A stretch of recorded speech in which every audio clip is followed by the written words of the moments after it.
So today I am out putting together a big set of beds. I'm doing a 4.5 foot and a 3 and a change bed that run the length of the garden. So there's one right here and one right here. Um, I got a question from somebody asking what was the soil condition of your farm when you started? And the answer to that is it was a wasteland. Here in Sun Valley, we reach, 100, 109, 110 often.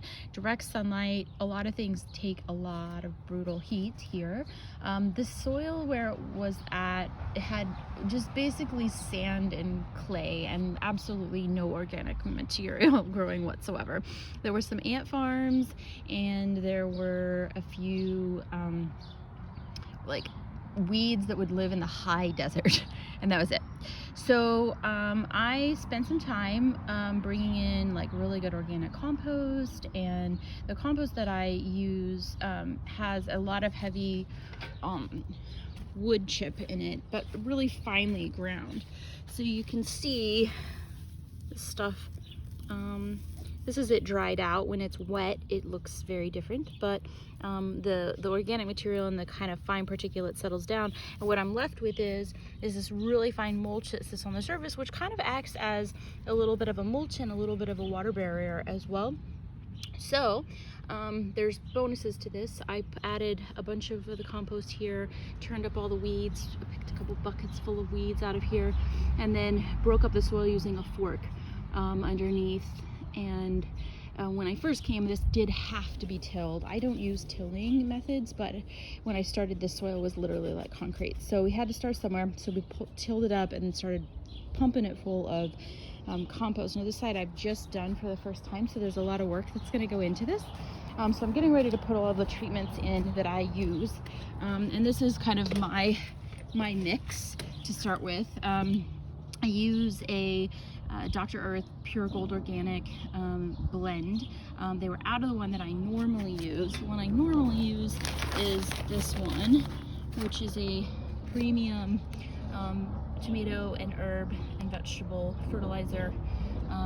It's a 463 blend, and it's also pet safe as well. They were out of it. I don't really know that this one's that much different, but it's a 222, which is a fairly light fertilizer. So I'm also going to be adding a bag of worm castings in there. I do have a worm farm, but it is not ready yet. I need another good 3 months on it before I'll have somewhere around 10 to 15 pounds of earthworm castings ready. I also use bone meal. I want to pump that phosphorus into the soil, and it's a very slow release, so I put that in there as well. And then I always use a little bit of alfalfa. These are really great because they are weed-free, certified weed-free, and release all of that lovely nitrogen into the soil as they break down. They do break down fairly fast, so it's something I do have to reapply year after year. The big battle right now is whether I'm going to lay weed fabric down or not. So coming soon, a final product. I'm not sure yet, but I'm going to blend all this good stuff in and then get planting. I think we're going to be putting in some okra, a few rows of a lot of different heirloom okras, including something called orange jing, which is a heirloom orange okra. I'm excited to grow. It's the first time I've ever grown it.